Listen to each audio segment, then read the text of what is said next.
Well, I think we've reached 1 o'clock just, and well, 1 o'clock in the UK, but our start time for our seminars, wherever you are around the world. And it's my pleasure to start introducing Dr. Simone Dahms-Verster, who's a lecturer in the School of Geography, Archaeology and Environmental Studies at Witwatersrand University in Johannesburg, South Africa. She is a zoologist and eco-toxicologist specializing in heavy metal contamination in freshwater environments.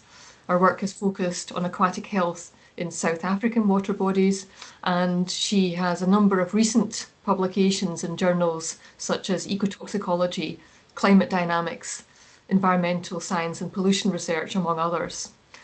In 2020, she was named one of 200 young South Africans due to her passion to improve the natural environment and inspire others. She's an executive member of Witswater and the South African Society of Aquatic Scientists. She's also a steering committee member for the Network for Industrially Contaminated Land in Africa.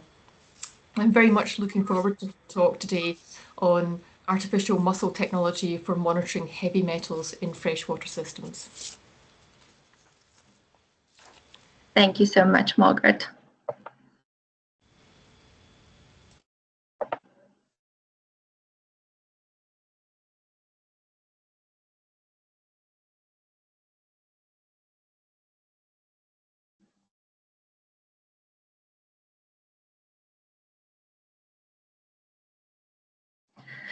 Right, good morning and good afternoon. I guess I suppose it depends where you are at in the world at the moment.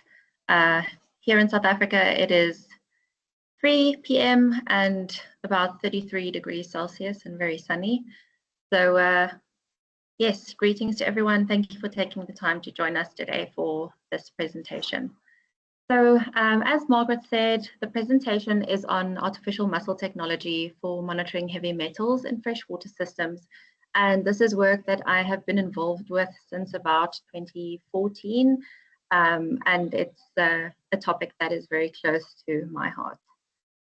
So jumping in, because we have such a varied audience, I'm starting at the basics, which may be a little bit boring to some, but might be interesting to others. So bear with me. Firstly, what are heavy metals?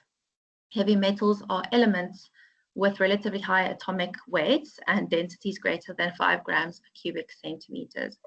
So on the periodic table, it's all of these elements highlighted in pink. And because they are elements, they can also form complexes with other ions, and they can themselves dissolve in water. So yes, those are heavy metals. Some of the more, also I say, infamous ones that you may have heard of, especially in terms of toxicology, is lead, mercury, cadmium, and arsenic, for instance. So how do these elements end up in water? The thing with heavy metals is that it is not one specific pollutant. Heavy metals occur in themselves, they occur naturally in the Earth's crust, but they also occur within other pollutants. So you will also find them inside of pesticides, for instance, or you'll find them in great concentrations in wastewater effluent. The problem also with heavy metals is that they can volatilize. So you will also find them ending up in your water bodies through aerial deposition. But one of the biggest ones, or the biggest anthropogenic sources, especially in South Africa, is mining. And we have a lot of mines in South Africa, and we have a large issue with acid mine drainage. What happens is when the pH goes down, everything that was in the rock or adsorbed to the rock face gets released into the water body. And that leads to very, very high concentrations of heavy metals in our water systems. So once your heavy metals end up in the water, they do a whole bunch of different things. They can have interactions with the sediment particles. They can get taken up into the plants and the animals, and they can form other chemical complexes with whatever is already in the water body.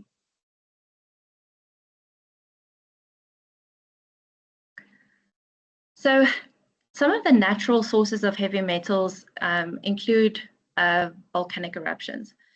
And this is a very recent study that came out last year about heavy metals in ice cores in the southern hemisphere. And, you know, it's very difficult to determine what the natural variability is of heavy metals because the inputs are so varied and it is coming from everywhere. It's very difficult to determine what is natural and what is not natural. So this study was incredibly interesting because it showed, going back so many years, what the natural variability was of heavy metals up to the year 2000. And it shows a very clear jump by various orders of magnitude when the Industrial Revolution started. So that was very interesting. But why are heavy metals a problem? The issue with them is they persist. It's not like a pesticide that can be broken down or a PCB that can be broken down in the environment. It stays and it accumulates. And the issue as well with heavy metals, even though some of them are extremely important and essential to the functioning of organisms' bodies, they can also be extremely toxic when they exceed a specific concentration. And that is why it's such an issue. Once it enters the environment, it stays and it accumulates. So that's why heavy metals are an issue. So where do they go once they enter the aquatic system? So they can ionize and be like freely occurring in the water body. They can form complexes with sediment particles, not form complexes, but adsorb to the surfaces of sediment particles. They can get taken up in plants and then also in animals. And that's sort of where they move and where they interact. And that changes based on certain factors that we'll discuss a little bit later. So this is the interactions that heavy metals in the water have with sediment. This is from a paper from 2021 by Miranda et al. And it basically describes the process, the chemical process of what happens in the sediment with freely occurring metals and metals that naturally occur on the surface of sediment particles. And it was quite interesting because they found that particulate organic carbon will enhance the adsorption of metals to sediment. So some pollution will, or if you have high organic carbon, it will take metals out of the water body and bind it to your sediment, which is good because sediment does act as a sink for heavy metals, and it can take it out and make it basically take it out of the game so that it's not such a massive direct risk to your aquatic organisms. But the issue is if something changes, like for instance the pH that you see here at the top, if that goes down, then all of a sudden you'll have a massive release of heavy metals back into your water body at high concentrations, which can be a very big risk to your aquatic ecosystem. So yeah, this is basically the interaction. It's very complex. There are competing ions, and it all really depends on how conditions are in the water at that point in time. But it's also dynamic and constantly changing. So like I said, heavy metals also occur in plants in an aquatic ecosystem. And plants are really, really good at taking up metals into their shoots, their roots, and also then sequestering them in different parts of the plant body. And that is the basis of a lot of bioremediation technology, where plants are used to specifically remove heavy metals from the water body. Some plants are extremely resilient to it, some are not necessarily so. Right, and then finally the animals. So this is a marine example, but the principle remains the same. This is the process of biomagnification, and this is what we find happens a lot with heavy metals.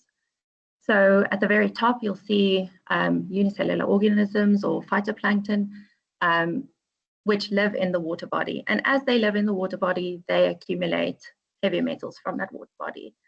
And then you have different trophic levels, right? So something eats the phytoplankton, and they'll eat multiple phytoplankton and accumulate that heavy metal from all of the phytoplankton that they ingest.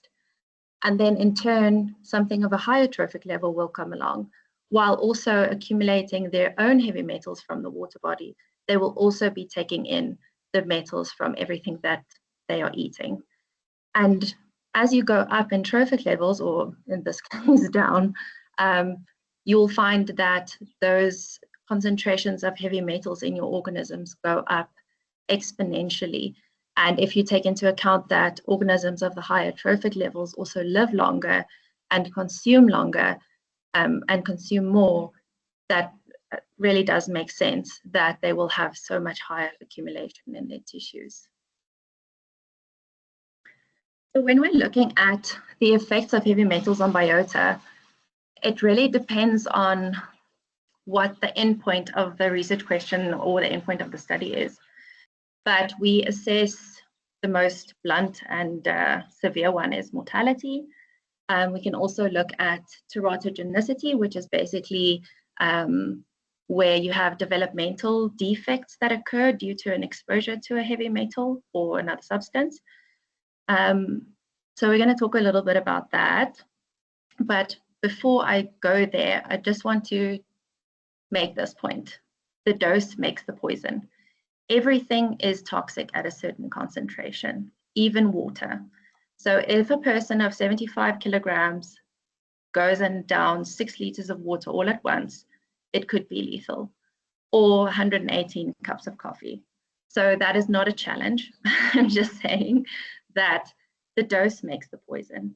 And this is completely the fact, or the point with heavy metals as well. The dose makes the poison. It's not necessarily always going to have an effect, but at certain concentrations, it can be very, very harmful. So that brings me to some of the work that I did during my PhD. And this is tadpoles from Xenopus laevis, which is the African clawed frog, that were exposed to vanadium pentoxide. So vanadium is a heavy metal, but in this case, it is 2 vanadium molecules to 5 oxygen molecules.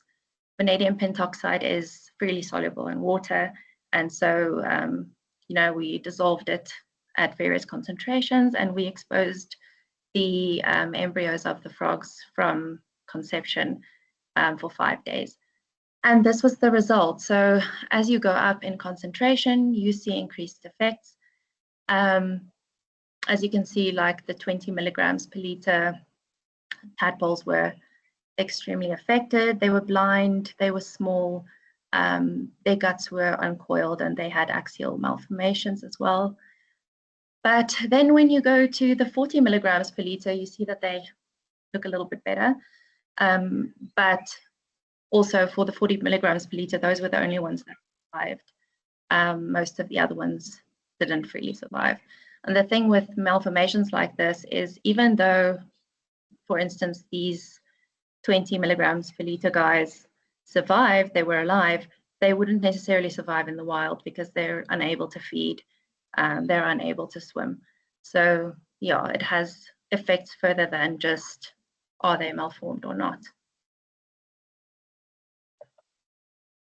Okay, so then we look at other effects on biota. So you can look at other things that act more like early warning systems, something like physiological stress inside your organisms, especially if they're exposed to heavy metals. You can look at anything from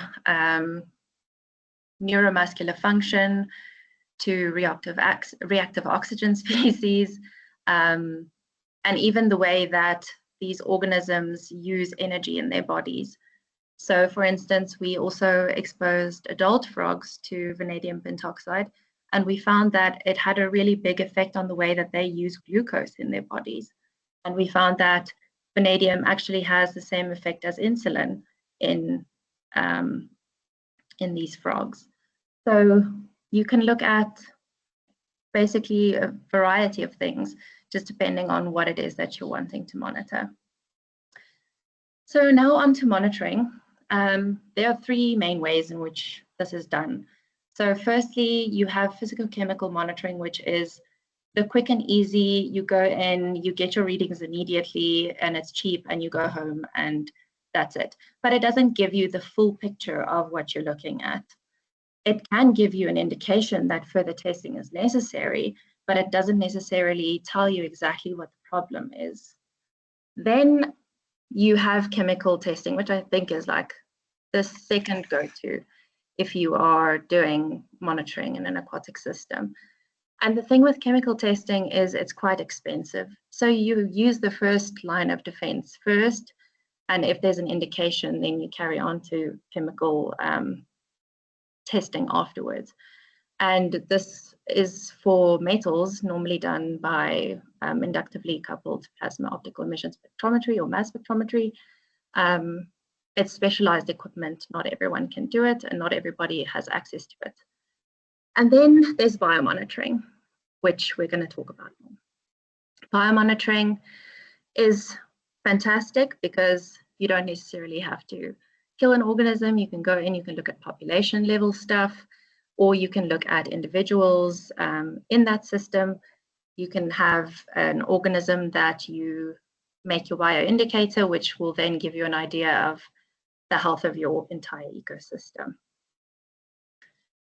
So, like I said, all of these choices that you make in terms of which organism to use as a bioindicator species depends on what your monitoring goal is.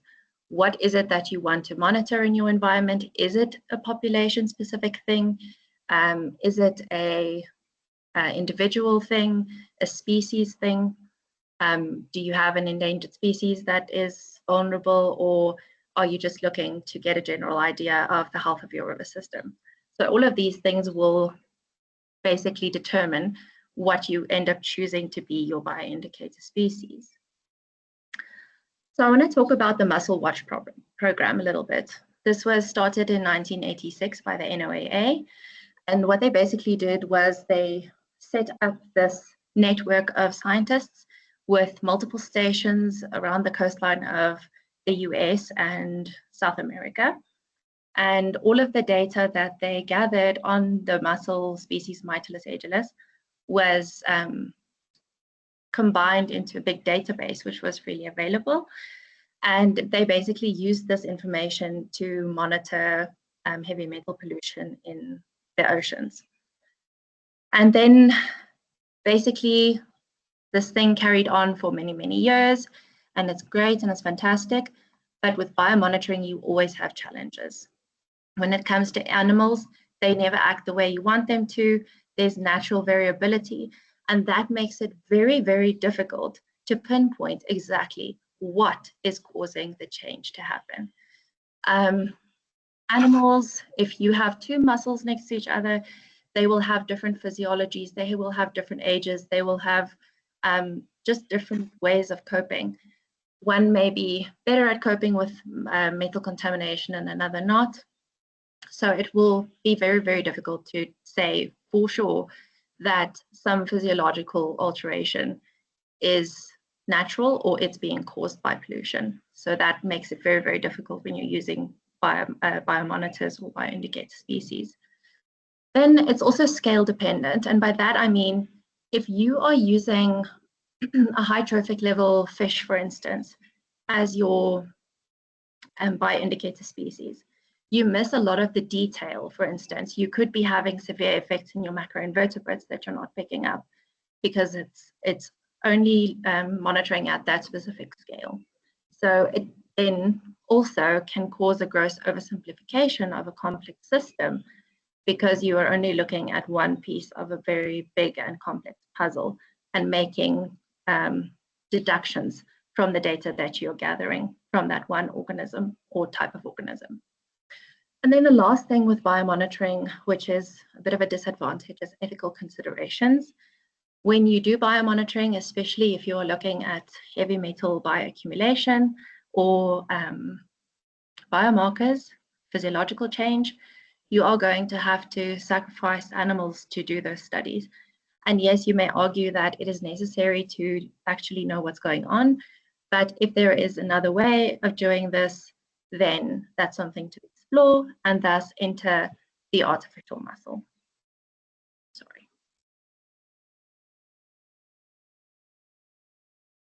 So in 2007, some very clever scientists from Hong Kong University developed a new device that could accumulate heavy metals from a marine environment in the same way that Mytilus agilis mussels accumulate metals from the environment. And they went through a whole bunch of testing and found that as the metals in the environment go up, the metals accumulated in the artificial mussel goes up, and similarly it goes down once it goes down in the environment. And so this was done on, I think, 6 or 7 different heavy metals. And we thought this is really cool. So this is what it looks like, or it originally looked like when they developed it. It is basically a plastic tubing, which is hollow in the middle. Then you make a polyacrylamide gel, which is semi-permeable. So it lets water molecules, well, the water go in and out based on the concentration gradient of the metals. And inside, you have a spacer with Helix 100 resin beads. And in the original version of the artificial mussel, they put artificial seawater inside to suspend those beads in. And that is what then caused that concentration gradient, because the artificial seawater didn't contain any heavy metals, and you would have that passive flow through the device. And then over a period of 4 to 6 weeks that this is submerged into your water body, those beads will accumulate whatever is going in and out of the device. So we thought this is really cool, and we'd like to try it in freshwater environments as well. So in 2016, we published this, where we validated artificial mussels for use in freshwater systems. So we changed up the device a little bit, and we also looked for other metals that they didn't look for originally with the original artificial mussel. So what we did was we changed the artificial seawater to ultra pure water. And the metals that we looked at in our first study were arsenic, cadmium, cobalt, chromium, copper, manganese, nickel, lead, selenium, uranium, vanadium, and zinc. And most of them accumulated from the water body. So that was really, really great results. So this was sort of how we did ours, but this is a much later paper, but it's a nice diagram of what it looks like. So then over the years, there were a bunch of different papers published on this topic where it was used in different circumstances. It was validated and tested. They eventually also validated it for use in accumulating platinum group elements, as well as radionucleotides. That was the most recent one. And then they also did a bunch of studies where they tried to replace the use of live mussels with artificial mussels. There were a range of technical reports that were released, and they also did adopt the artificial mussel as a monitoring tool in Bangladesh. And I think in Australia, if I might speak under correction about Australia, but it was done in Bangladesh and India. So yeah, as these things develop, a lot more papers sprang up. But what are we busy with now? We are doing a little bit of a study on the Vaal River at the moment. These are unpublished preliminary results. So we put out artificial mussels along the Vaal River system. So for those who don't know, the Vaal River is the main source of drinking water for the Gauteng province, which is our most densely populated province. That's where Johannesburg and Pretoria are. So sort of like right in the middle of the continent or of the country. And we put out artificial mussels there. We also sampled water, and we also sampled sediment at the same time, because we wanted to see, if you're looking at all of the different elements of the water body, where are the metals sitting and how are they behaving when they're in the system. A little bit of context on the Vaal River. It has been in the news recently quite a lot because of severe pollution entering the Vaal River system, especially due to non-functioning wastewater treatment facilities. And it is quite severe, and it led to an explosion of water lettuce and hyacinth in the system as well. Okay, so this is water results. As you can see, like, okay, the samples or the bars go from upstream to downstream, working down that way. You can see a trend in some of the metals where it's quite high upstream, and then as you go downstream, it's low. But in some of the metals, it's low throughout the system, except for the last site, which is the Vaal Barrage, where you'll have high concentrations of some of the other metals. But that's for water, and water is quite dynamic. It can change from one moment to the next, especially in a moving system like a river. So that's why you have to look further than just that. So these are artificial mussels, and as you can see here, it paints a completely different picture than the water just did. For instance, if you look at aluminium, where we had very high readings in the beginning for the water going down, here we see completely the opposite, where it's low, quite low, going through the system, and all of a sudden at the Vaal Barrage is very high. So these are just examples of heavy metals and where they go in the system. Then this is sediment of the same sampling times, same sites. And for this, you can see as well, this aluminium follows more of the same pattern as the water did, but it's not reflected in the artificial mussels. So it's very interesting when you start comparing and look at the whole picture to make deductions about where your metals are, what the risk is of them coming loose and releasing into the ecosystem, and where they're sitting. Is it just a acute exposure, something that washed down into your system at a specific point in time, or if it's something more chronic that's picking up over 4 to 6 weeks? So, you know, it's you always have to look at the entire picture before you start making deductions about stuff like this. Now, this is a seminar series on water security. So how does monitoring of heavy metals relate to water security? So if you ask Google, what is water security? It'll tell you that it is the state of having reliable access to sufficient quantity of clean water. And that's where monitoring of pollution comes in. It's crucial to water security because it directly affects the quality, availability, and sustainability of your water resources. If the quality of your water resources is bad, it will affect the water security because it makes the water unusable to certain users, and it will cost a lot more money to get it to be clean enough to drink. So monitoring also picks up contamination in your drinking water resources before exposure to people. So it's a public health benefit as well. And when water is used to irrigate crops and the water is healthy, then your soil and crops will also be healthy, which is really important also for food security. But the main thing with monitoring, constant monitoring, is that it plays a really important role in adaptive management. Adaptive management is a loop where you monitor and you adapt your management policies and management strategies based on what is happening in the environment. So it's a constant loop where things are adjusted based on what the conditions are in your system.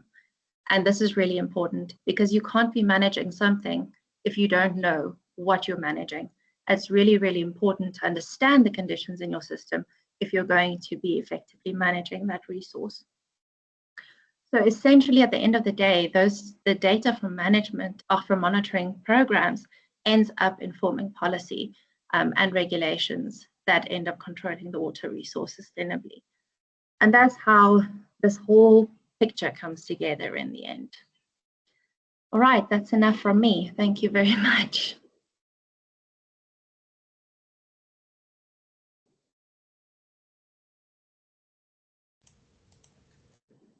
Thank you very much.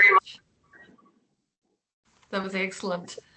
And please, can I invite our audience to ask questions? You can raise your hand, you can type messages in, and already I see a question. That's wonderful. So from Daisy, do crops with high heavy metal contamination from soil and irrigation water appear different from normal crops? I'm not a crop specialist, but you will sometimes, depending on what the contamination is, see reductions in growth of your crops. But I think the most scary thing about it is what's taken up into the crops that get consumed at the end of the day.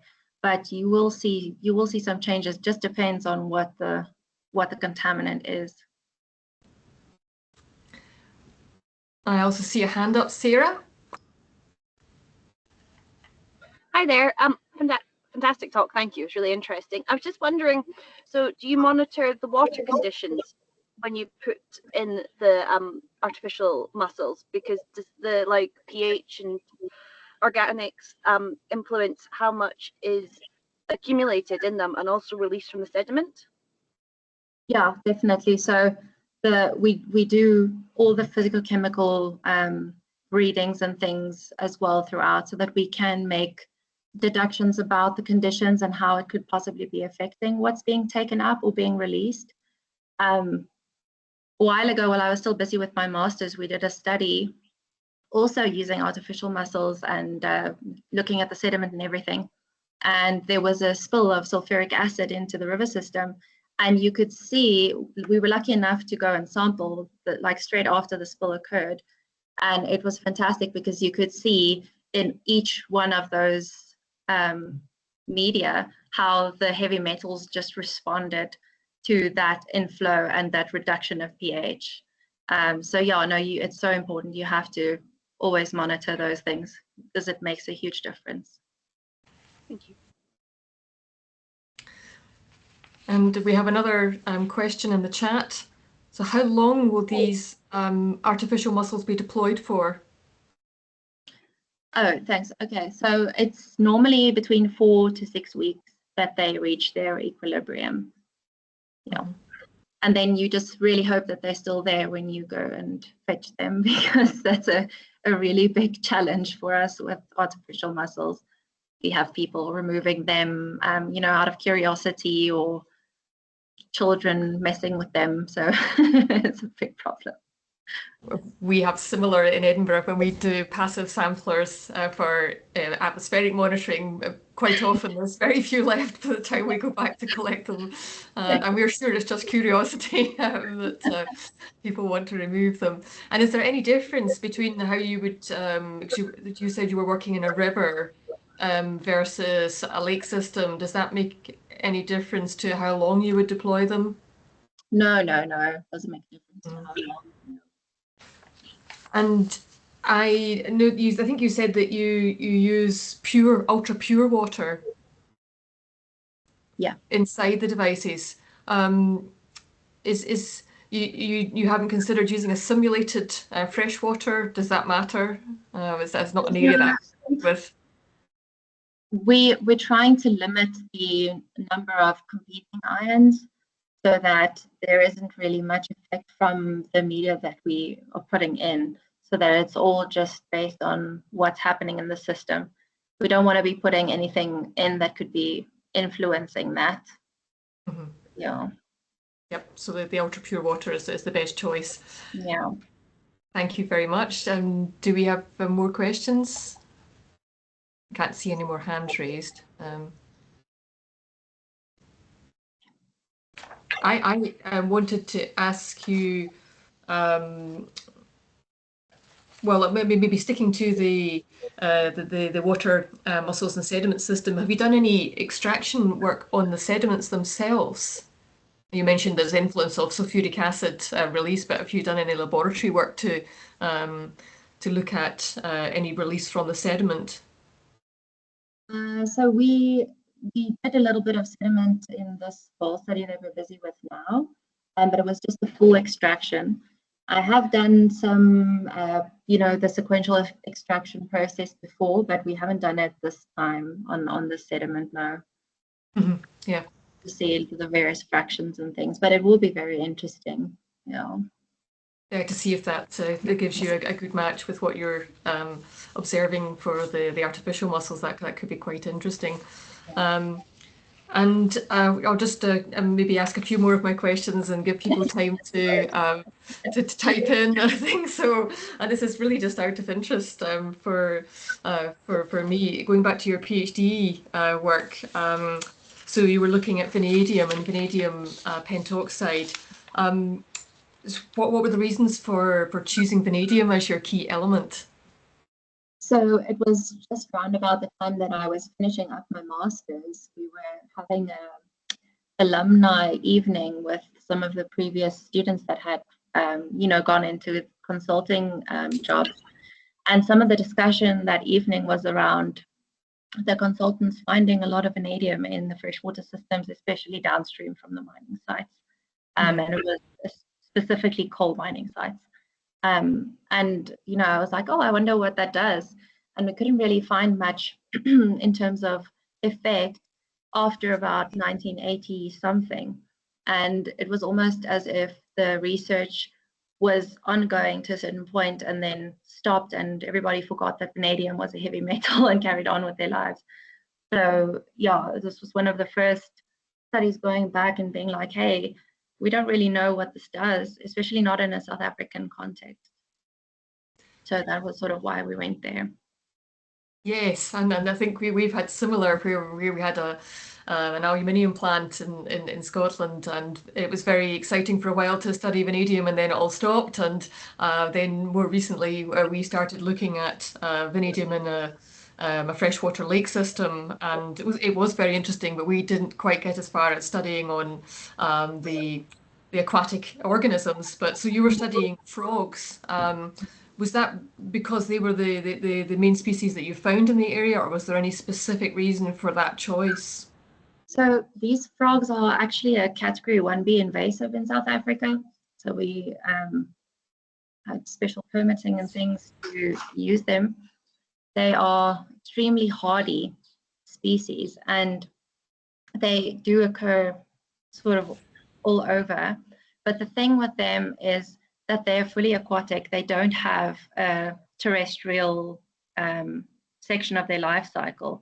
So it was quite a no-brainer choosing them, because we could study them or exposure to vanadium in that species all the way from egg stage, looking at those developmental defects. We could look at how it affects their metamorphosis and growth, and we could look at how it affects adults in terms of their physiology, all while being exposed constantly throughout the water. So that was sort of why we chose that. Yeah, thank you very much. And I also, I think you said that you found that the effect the way that they use glucose, if I picked you up correctly, and you made the analogy to sort of insulin. Would these results translate to other species, or is this something that was just very specific to the frogs? No, so interestingly, vanadium is used or was used as an alternative thing or element in humans as well to treat diabetes. So there is a definite link. So the physiologies of it doesn't make much sense, but the physiology of Xenopus laevis and humans actually quite similar, even though it's vastly different species. Yeah, that's really interesting. Yeah, thank you very much. And Sarah has a question, I think, in the chat. Do you want to ask that, Sarah, or? Yeah, can you hear me okay? Yeah. Yeah, hi. The artificial muscle technology, you mentioned the suite of heavy metals, and I think you mentioned radionuclides as well. Just wondering what other contaminants it could be used to monitor. What about organics like E. coli? Haven't read anything about that. I don't think that will really bind unless you change the binding agent inside, perhaps. I'm not too sure. Hey, Sarah. I'm not too sure. I haven't really read the radionuclide paper in detail. Just wondering, yeah, that would give a really interesting full picture of water quality. Thank you. Yeah, especially in South Africa where we're drowning in sewage basically at the moment. Yes, yeah. Yes, as I was wondering what you thought might be the biggest risk going forward. Would it be the sewage or the heavy metals, or is it a combination of both? Well, I mean, heavy metals are in the sewage anyway, so it's sort of a both and. But I think in terms of human health and ecological health, the sewage is a bigger issue at the moment than just pure heavy metals. But I think the one does worse than the other, especially if you already have some effect and your organisms are already affected by something else and their health isn't really great. Once you introduce another stressor into the situation, will have devastating effects. Yeah, so it might be that we have to study the effects of multiple stressors on organisms going forward. Yeah, and that's complex. So yeah, thank you. And please, other people. There's another question I can see. Daisy. Yeah, thank you. It's me again. So is this artificial muscle technology can apply to generalize all rivers, or its limit to particular more mellow river, not high river water flow speed, so can secure the artificial muscle to be secured in particular position? Also, it is also challenging, and for this last study that we had to do, my student Jared had to do a little bit of a swim during winter time in very cold water out to a I don't know what it was, like a little buoy or something to attach them there. It's a challenge setting them out. Sometimes if you have floods, you will also lose them, but they can work if you attach them securely, even if it is a fast flowing river. Obviously just safety is a big consideration in that scenario. But what we normally do with them, Daisy, is we attach them to a plastic basket and attach the basket with a rope to a structure so that they can float around freely in the water body, but they are attached somewhere secure. And how about the depths? Like, do you secure it the artificial muscle in the bottom of the river, middle of the river, or near surface? Is it going to influence the concentration of the reading of the contamination of those heavy metals? So we try to suspend it in the water so that it doesn't sink into the sediment, because then you're not going to get proper readings. So we do try to sort of let it hang. But then you also have issues during seasons where the water level goes down. So that is what we've also had previously, where our artificial mussels dried out completely because the dam level just receded so much that they ended up coming out of suspension. Yeah. Thank you. It's great. Thank you. Thanks, Daisy. Yeah, and just following on from that, so there's the issue about suspending them and keeping them in the right water depth. But do you observe any problems with like materials growing on the outsides of your mussel tubes? Because we are having that with our sonds, that if we don't have effectively little windscreen wipers, then they completely fur up and we don't get proper readings. Oh, yeah. So, it just depends. Sometimes we do get a lot of algae growing on them. Sometimes not. It just depends, I think, on the season as well. I haven't found a correlation that it is affecting what's able to move through.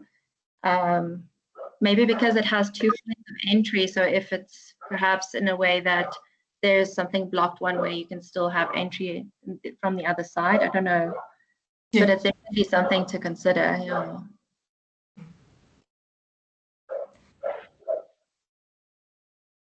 Have we got any more questions? I've just got one more, going back a little bit further in your talk, and you were talking earlier about sort of the sources of heavy metals and natural sources of metals, and I think you showed patterns over time with ice core records. And if I'm correct, on that slide, I think the pollution was normalized to bismuth. Do you know why that element was used for normalizing? I have no idea, but I can send you the paper. Yeah. I'm not too sure why they used that. No, it'd be very interesting. So I think I'll have a look at that paper, because that's, Yeah. I mean, we have looked at long-term records in peat, and I think several other people on this call may have done that too, and also aware of ice core records. And yes, it's common to normalize, but bismuth, an element that I've not come across, so I would have a look at that. It's also not something that we generally look at. So yeah, it's very interesting. I wonder why. Yeah. So if you send me the paper, that'd be lovely. Thank you very much. I will. I'll do that.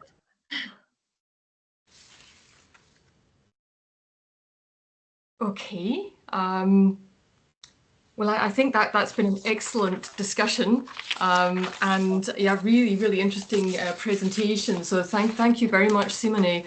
And before we stop, I just wanted to say that the next speaker will be Tracy Lynn Fields, and the date for that next talk is the 6th of February at the same time, and as usual, the details are on the website.